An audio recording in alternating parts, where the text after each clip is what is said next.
మాదేపల్లి రంగబాబు గొల్లప్రోలు ప్రజలకు చేసిన సేవలు మరువలేనివని, ఆయన లేకపోవడం తెలుగుదేశం పార్టీకి తీరని లోటు అని తెలుగుదేశం పార్టీ రాష్ట్ర అధికార ప్రతినిధి పిఠాపురం మాజీ ఎమ్మెల్యే వర్మ ఆవేదన వ్యక్తం చేశారు. తెలుగుదేశం పార్టీ సీనియర్ నాయకుడు గొల్లప్రోలు మాజీ జెడ్పీటీసీ మాదేపల్లి రంగబాబు 74వ జయంతిని గొల్లప్రోలులో టీడీపీ నాయకులు ఘనంగా నిర్వహించారు. టీడీపీ గొల్లప్రోలు పట్టణ అధ్యక్షుడు గుండ్రా సుబ్బారావు ఆధ్వర్యంలో పార్టీ నాయకులు, కార్యకర్తలు, అభిమానులు నిర్వహించిన ఈ కార్యక్రమానికి మాజీ ఎమ్మెల్యే వర్మ, మాదేపల్లి రంగబాబు కుమారుడు మాదేపల్లి వినీల్ వర్మ హాజరయ్యారు. ముందుగా మాదేపల్లి రంగబాబు నివాసంలో రంగబాబు చిత్రపటానికి మాజీ ఎమ్మెల్యే వర్మ, వినీల్ వర్మ పూలమాలలు వేసి ఘనంగా నివాళులర్పించారు.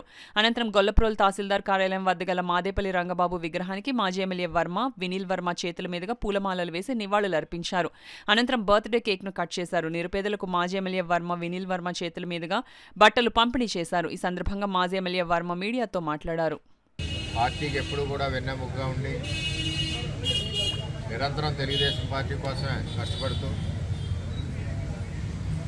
మరి మేమందరం కలిసి కూడా ఇక్కడ గొల్లప్రోలు నగర పంచాయతీలో 80% రోడ్లు నేను ఎమ్మెల్యేగా ఉన్నప్పుడు రంగబాబు నేను కలిసి వేయడం జరిగిందని చెప్పి తెలియజేస్తాను. 80% రోడ్లు. అదే ఎస్సీపేటలో చూసుకుంటే 100% రోడ్లు వేసాం. సూరంపేట చూసుకుంటే 100% రోడ్లు వేసాం. ఇండియన్ యావరేజ్ చూసుకుంటే గొల్లప్రోలు నగర పంచాయతీలో 80% రోడ్డు పూర్తి చేశాం. అలాగే సూర్యుడి చెరువు వాకింగ్ ట్రాక్ చేసాం. దగ్గర 90 లక్షలు తెలుగుదేశం పార్టీ హయాంలో ఖర్చు పెట్టాం. తర్వాత జగన్మోహన్ రెడ్డి వచ్చాక పని ఆపేశారు. మళ్ళీ తిరిగి ప్రారంభమవుతాయి. అదేవిధంగా మంచినీళ్ళు పైప్ లైన్, మంచినీళ్ళు స్కీమ్ కోసం ఆ రోజుల్లో 70 కోట్లు తీసుకొస్తే పైప్ లైన్లు ఏదైతే ఉన్నాయో పైప్ లైన్ పనులు స్టార్ట్ చేసాం మేము ఉండగానే.